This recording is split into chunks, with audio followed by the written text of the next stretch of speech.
What's up guys, my name is Luis and welcome back to my channel. On today's video we're going to be talking about turnkey properties and if they're a good route to start investing in your investing career. That sounded weird. So what is turnkey property investing? So essentially it's the process of buying a property that's already been renovated, already been rented, and it's already being managed by a property management company, and you have very little work on the front end to do, as opposed to buying a property that needs some fixing and then you're gonna have to find a renter and all that stuff. So essentially turnkey property investing is just that. It's turnkey. You don't do much, you buy it and you move forward with it. It sounds great, right? But let's quickly go over the pros and the cons of turnkey property investing. So as far as the pros, we're going to have, it's pretty passive. It doesn't require much work. You're going to finance a property, whether it be 20% down, 30% down, or cash. And that's pretty much it. You're going to close on this property, and then there's already going to be a property management company in place taking care of the property. You're just going to sit back and enjoy your cash flow. So another pro is it's very beginner friendly. So my first investment property was actually a turnkey property, and we're going to kind of get into that a little bit later in the video. So if you want to look at those numbers, stick around to the end of the video. So as far as cons, there's going to be less profit up front because you are buying a house at retail, since essentially it has already been renovated, it's already being rented out, and there's already a property management company in place. Very little work. So there's going to be less profit up front for you. Another con is that these turnkey properties, a lot of the times they exaggerate their numbers. So you really want to run your own numbers before you pull the trigger on any of these properties. You want to make sure that the numbers that they're giving you are the correct numbers. So just a little something to be careful on there. So another con is that a lot of these turnkey properties are in cities and areas that typically appreciate less than the rest of the United States. For example, the turnkey property in Cleveland, Ohio that I purchased last year, the average yearly appreciation in that area is about 0.7%. And the average appreciation in the United States is anywhere from 3 to 5%. So as you can see, it's a lot lower. The cash flow is usually higher in these markets, but again, the appreciation is lower. So you have that. So you've decided to move forward with the turnkey property company. So what are you going to do now?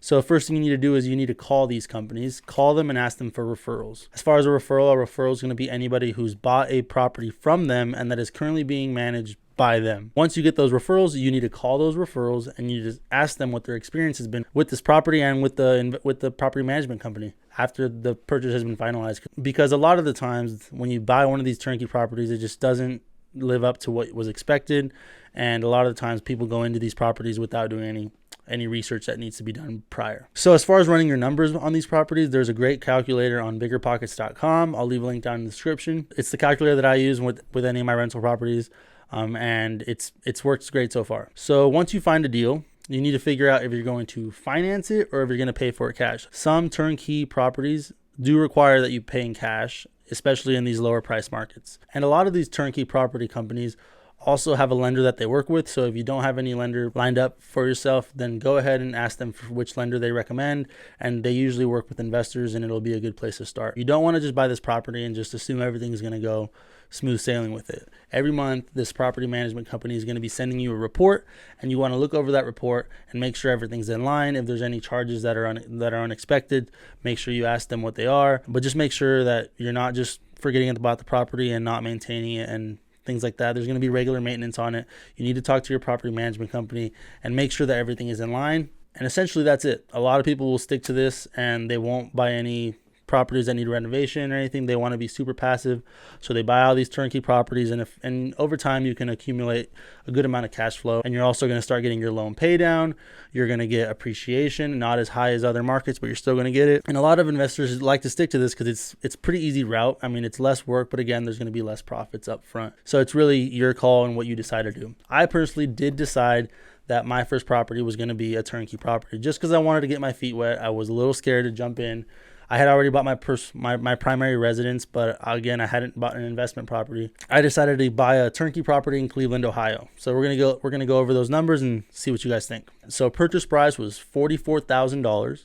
And with closing costs and everything, let's just round it up, it was around $46,000. So this property I ended up buying cash. So here's a breakdown of what my monthly expenses are now, because I bought it cash and there is no mortgage. My property taxes, which were at $42.33. My insurance was at $48 even. And property management is going to be $79.50. On top of that, I add 5% of the total rent to cover any vacancies, which is about $40 a month. And then on top of that, I like to do $100 a month into my cash reserves for any maintenance, anything I need to fix, anything like that, which comes out to 12.5%. I mean, most people say you should do 5% for any maintenance and stuff like that. I just like to put a little bit extra away just to be safe. The tenants cover all of their utilities, so I don't have to worry about any utilities. So after all that, my total monthly expenses come out to $309.83. And my rent is $795, leaving me with a cash flow of $485.17 every month.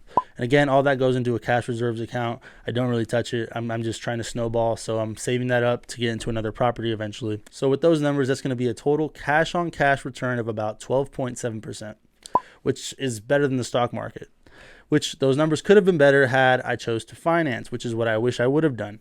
So if I had financed, I would have essentially put 20% down on that $44,000, and that would have left me with about a $35,000 mortgage over the 30 years, which would have came out to like $150 to $200. So I would add that to my monthly expenses, and the property would still cash flow, and I would have that $35K liquid to keep investing into other properties.